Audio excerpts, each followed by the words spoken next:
Hello students. Today we will study two topics, properties of genetic material, and the second will be replication from the chapter molecular basis of inheritance. In the previous lecture we have covered Hershey-Chase experiment. From that experiment it became very clear that DNA acts as genetic material. Earlier, there was a dispute between protein versus DNA, but after this experiment, it became very clear that DNA is the genetic material.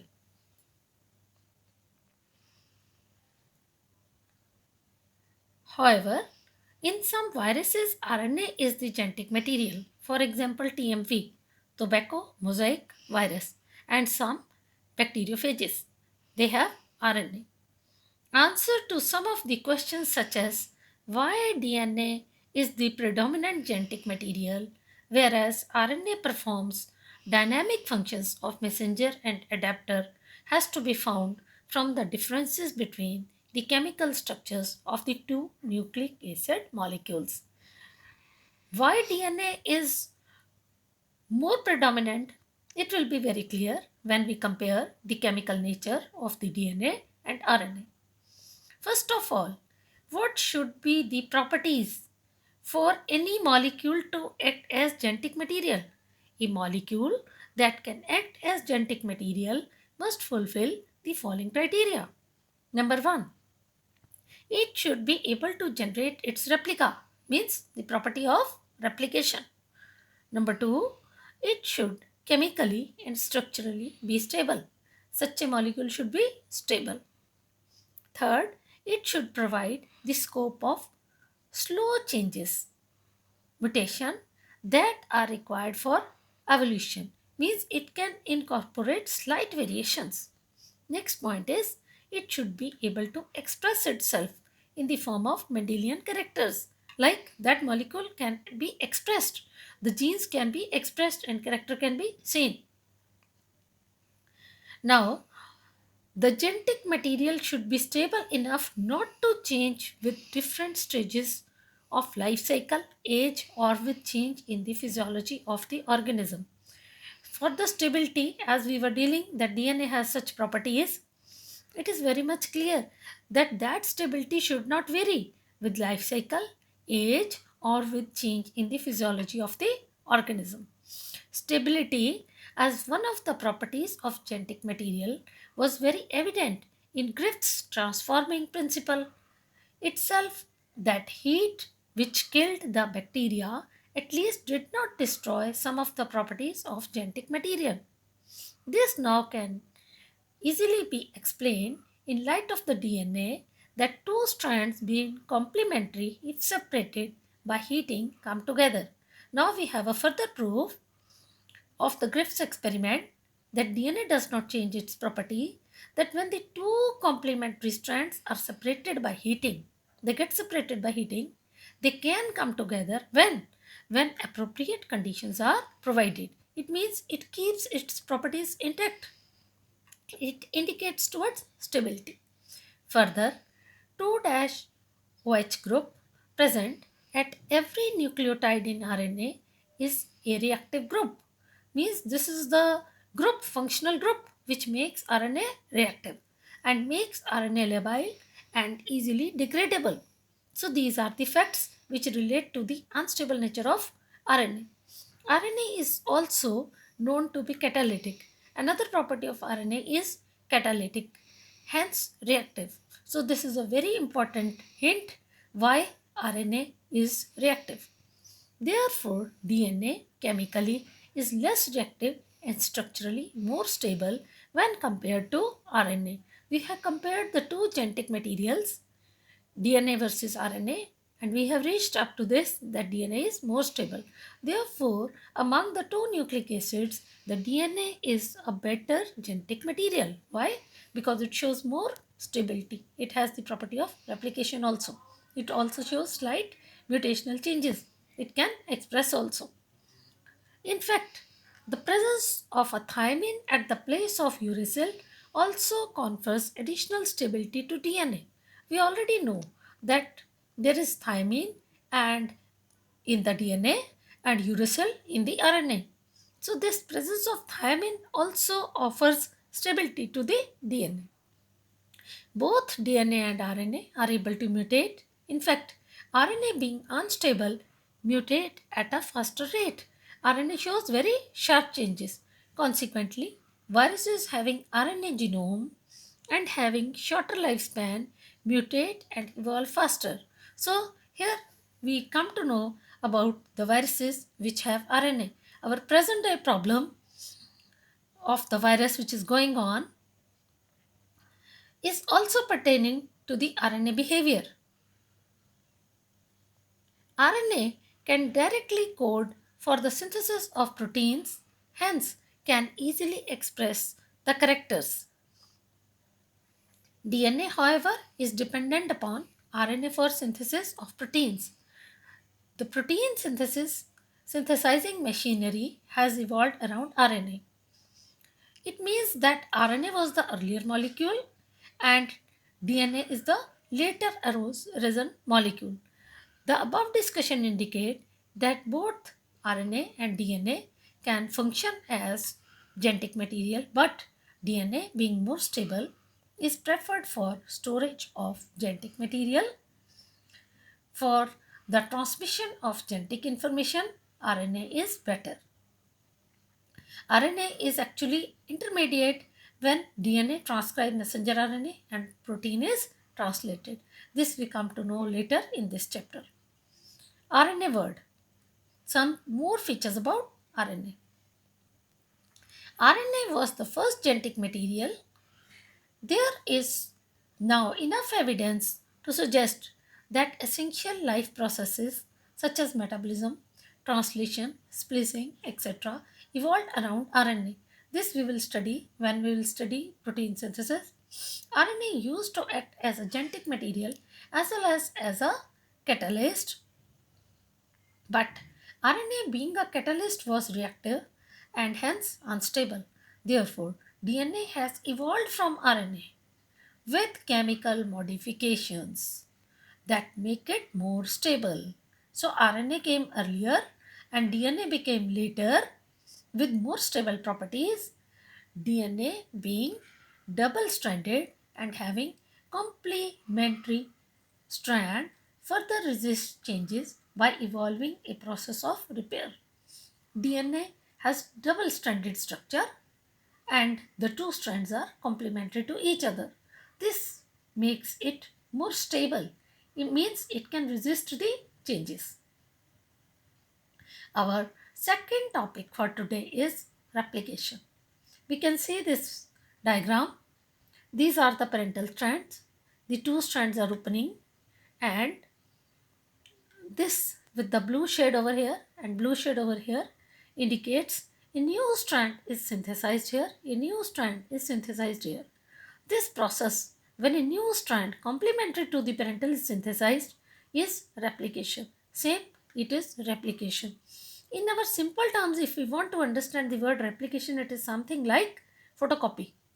But the difference will be the two will be complementary to each other. Suppose it is A here and T here, G and C, T and A. Like this, there is pairing of the complementary base pairs. And the concept we are going to start is replication. Watson and Crick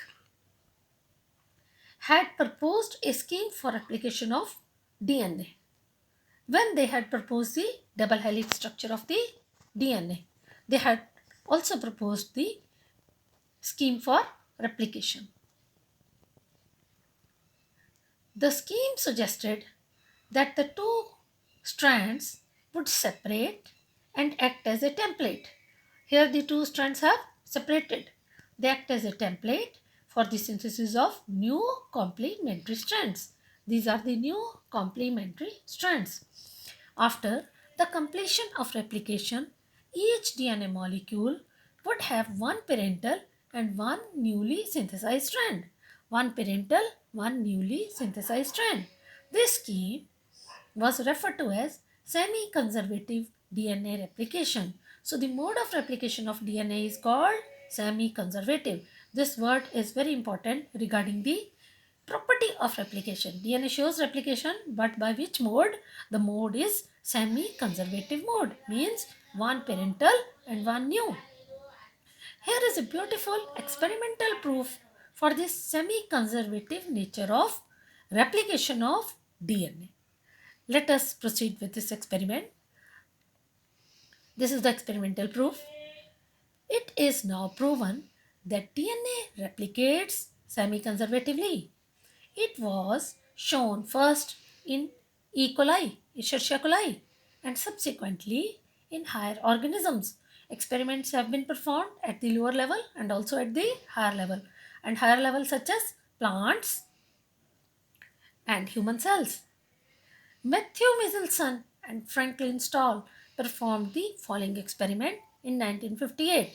It means it was Michelson and Stahl who performed the experiment, which proves that the replication of DNA follows the semi-conservative mode. What they did?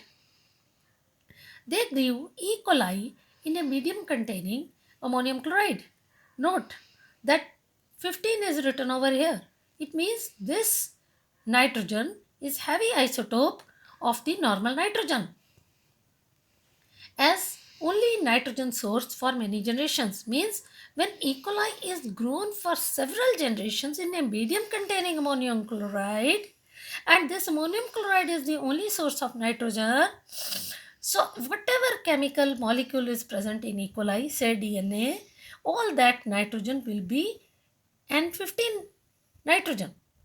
This result was that the result was that N15 was incorporated into the newly synthesized DNA. This heavy DNA molecule could be distinguished from the normal DNA by centrifugation in a cesium chloride density gradient. Cesium chloride, CaCl. This will be more clear if I first show you this diagram.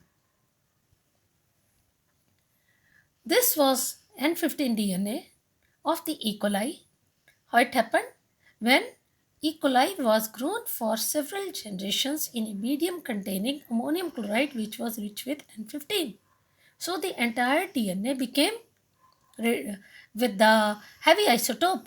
We are not using the word radioactive, but this N15 is heavy isotope of N14 normal nitrogen. Now entire DNA is labeled with this. Then this was shifted to new medium containing normal ammonium chloride. And after 20 minutes, which is a total half of the generation time, another, with the help of cesium chloride density gradient, another observations were made. It was hybrid. And in the density gradient, we see this level of the hybrid. Earlier, it was this level. Here, one strand is parental, other is formed new. The new one is formed with green color. Actually, it is not the color. Actually, we want to indicate that green one is with N14 and the pink one was N15, indicating N15 as the parental and N14 taken from the new synthetic medium. That is why we are changing the isotope condition just to find out which is the parental and which is from new. Same here. As the two strands open, the pink one open and the new one is synthesized. It means 50% hybrid condition over here. Then after 20 minutes, which is another generation time, what was found? We found that the pink strand opens over here and the green strands open over here, and all are newly synthesizing. Since this was green and green, new one is green, new one is green. Since this was pink and pink, new one is green. It means only here we have two strands with N15 indicated with pink, all other are with N14. And now there is complete separation. 50% is hybrid condition shown over here and 50% is N14 condition.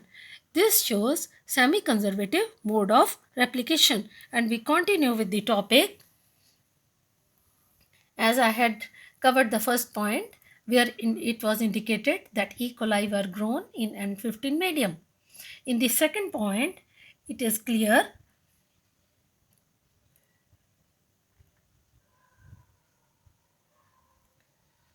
that they are transferred.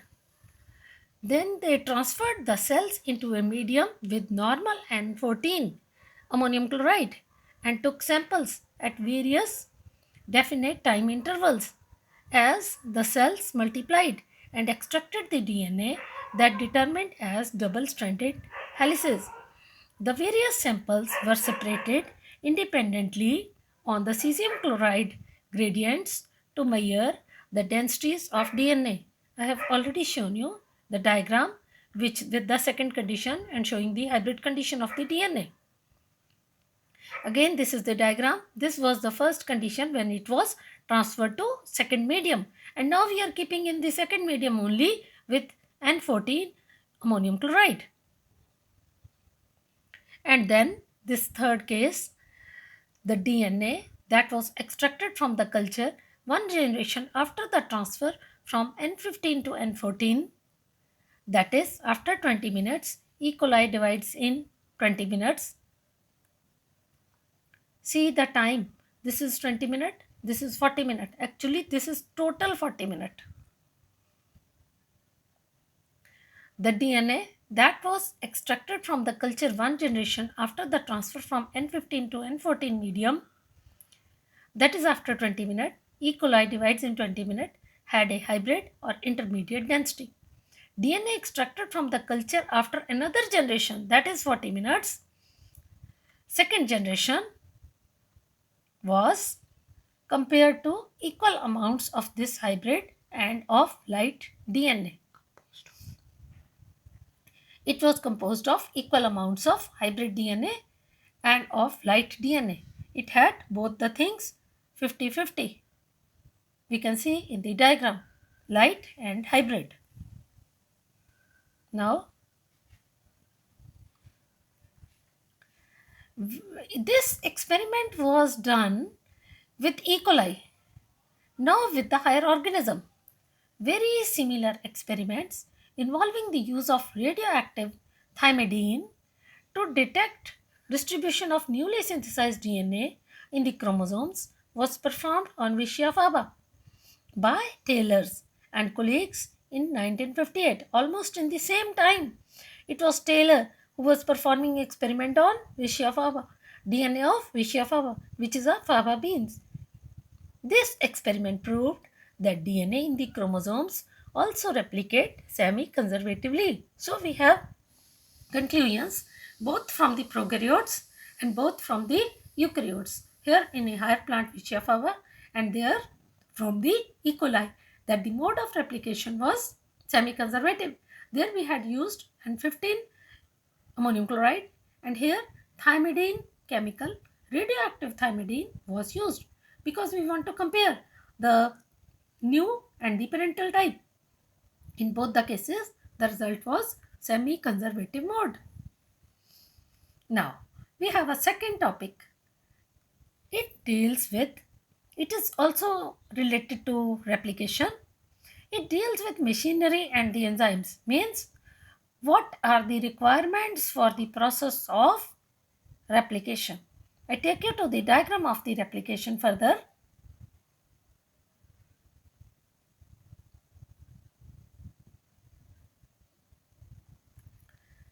This is the topic in which mechanism of replication is shown. This we are going to study now under the heading machinery and the enzymes related to replication. First, I am giving you some briefing from this diagram. These are the two strands of the DNA. They are antiparallel in nature. You can see 5' of one facing the 3' of the other. First, what happens? The DNA opens, but not completely. It opens partially. It makes a fork. We call it Y-shaped fork. And the new strand is always formed in the direction 5'3', and it is formed in a continuous direction. This is the leading strand, and also here is continuous synthesis. Again, it is synthesized in the 5' 3' direction, but because the strand was in the opposite, the other strand is opposite in the opposite, shows the opposite polarity. So here the synthesis follows this procedure, this direction, and it is again 5' 3', and here it is formed in discontinuous units, and these are the lagging strands. They further unite and we get the proper DNA. So the pink colored ones are the newly synthesized DNA over these two parental strands. So this topic shows us the about the machinery and the mechanism of replication. How it happens.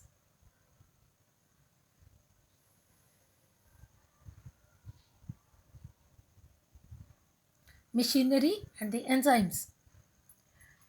The main enzyme is referred to as DNA dependent DNA polymerase. Which enzyme? We are studying for the E. coli. This is the main enzyme which is required for the process of replication. This is point number 1 to be remembered. Name the enzyme DNA dependent DNA polymerase. Since it uses a DNA template to catalyze polymerization of deoxynucleotides, means what it works? It polymerizes the deoxynucleotides. We know that DNA is made up of deoxyribonucleotides and it's a polynucleotide chain, but the polymers are made with the help of this enzyme, DNA dependent DNA polymerase. These enzymes are highly efficient. There are two properties of the enzyme which we will discuss over here. They are very efficient. It means they have a fast speed, and number two, they have very accuracy in the work. These enzymes are highly efficient enzymes as they have to catalyze polymerization of a large number of nucleotides in a short time. It means they are fast. E. coli that has only 4.6 into 10 raised to power 6 base pairs, compared it with the human whose diploid content is 6.6 into 10 raised to power 9 base pairs, completes the process of replication within 38 minutes. It means E. coli completes replication in 38 minutes. That means the average rate of polymerization has to be approximately 2000 base pairs per second. This all indicates that enzyme has a very high speed. Not only do these polymerases have to be fast, but they also have to catalyze the reaction with very high degree of accuracy. So I have earlier told you there are two properties. One is high speed, one is high degree of accuracy. Any mistake during replication would result into mutations. So there has to be very much high degree of accuracy in placing the deoxyribonucleotides. Furthermore, energetically, replication is a very expensive process. What does it mean? It means the reaction requires high level of energy. Deoxyribonucleoside triphosphates serve dual purpose. Dual purpose means two purpose. But first of all, what is this? Deoxyribonucleoside triphosphate. If I give you the example, it will be clear. For example, ATP. ATP is adenosine triphosphate. It means adenine, sugar and phosphate. But here are three phosphates. And this is a general term. Deoxyribonucleoside triphosphate. It could be GTP. It could be any nucleotide. Actually, DNA is a polynucleotide chain, and we are using these nucleotides. And how they serve dual purpose? They serve dual purposes. In addition to acting as substrate, they provide energy for polymerization reaction. Means what? This is the actual substrate. If we are making a wall, the brick is the substrate, and here we are making a polynucleotide. So this molecule is the substrate. Secondly, they provide energy. We know ATP or any deoxynucleoside which is triphosphate will be a high energy molecule. It could be ATP, it could be GTP, any. It is providing high energy, and we know that it is energy dependent process. In addition to DNA-dependent DNA polymerases, many additional enzymes are linked to complete the process of replication with high degree of accuracy. So this is the main enzyme. Apart from it, there are some more enzymes. For long DNA molecules, since the two strands of DNA cannot be separated in its entire length, now we are talking about the eukaryotes, where the DNA molecule is long.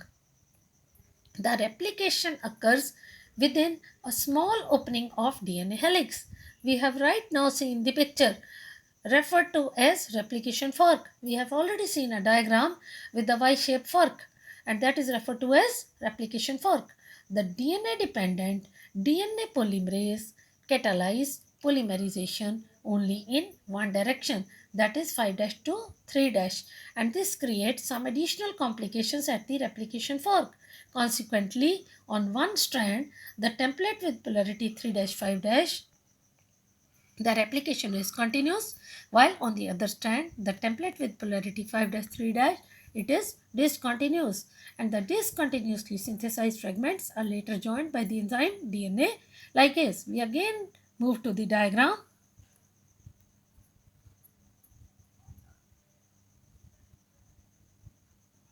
These were the two strands. This is the newly synthesized strand in the 5' 3' direction, and it is not completely open, and here again it is 5' 3' direction. It is synthesized in the discontinuous form, and later on they are joined with the help of enzyme ligase.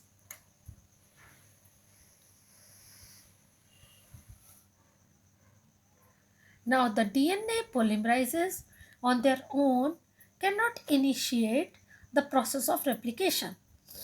Now another important point is, we have covered the point of enzyme DNA dependent DNA polymerase, and second the role of substrate molecule and the direction. This is a new point. The point covers origin of replication. It means we cannot place the substrate in a line in a linear order. We need a point of origin of replication. Also, the replication does not initiate randomly at any place in DNA. There is a definite region in the E. coli DNA where the replication originates. Such regions are termed as origin of replication. It means when we need to open the two strand of DNA, there should be a place where the chain can open, and that is called origin of replication. We have covered that we need an enzyme, and enzyme was DNA dependent DNA polymerase. We need the substrate. We need the proper direction. Then the direction was 5' 3'. We also need origin of replication. That is because of the requirement of the origin of replication, that a piece of DNA, if needed to be propagated during recombinant DNA procedures, requires a vector. Here, this is the concern, this topic concerns biotechnology, where we want to make recombinant DNA, where we want to insert a piece of DNA in another DNA, and we cannot add it anywhere. We need the place of replication, point of origin of replication, and that is given with the help of the vector. The vector provides the origin of replication, and if this point is not directly related over here, it only highlights the origin of replication, and this property is utilized in the biotechnology where we want to make recombinant DNA. But normally here in this topic, in today's topic, we are simply talking about the natural replication process which is undergoing during cell division. We are not talking, because this topic will be covered in biotechnology. Further, not every detail of replication is understood as well. This replication is quite a complex process. In eukaryotes, the replication of DNA takes place at S phase of the life cycle. We have studied cell cycle already in the previous class. G1 phase, S phase, G2 phase, and it is the S phase where the replication of DNA occurs. The replication of DNA and cell division cycle should be highly coordinated. We know during cell division, the cell enters into the cell cycle, and step by step, and finally it enters into mitosis. These two stages should be highly coordinated. What it is meant over here, failure in cell division after DNA replication results into polyploidy. Means what? If the cell does not divide and replication has already occurred, there will be multiple copies of the chromosomes. So that will show abnormality, and it will be a case of polyploidy. Sometimes a question is asked, what will happen if cell division fails after S phase? The answer is cell will enter into polyploidy. And another important question for the today's lecture was, what was the dual function of that deoxyribonucleoside triphosphate which we have covered? One was it was substrate, and second was it was energy providing molecule. Another important question is, what is the direction of replication? Another is, what do you understand by replication fork? Thank you.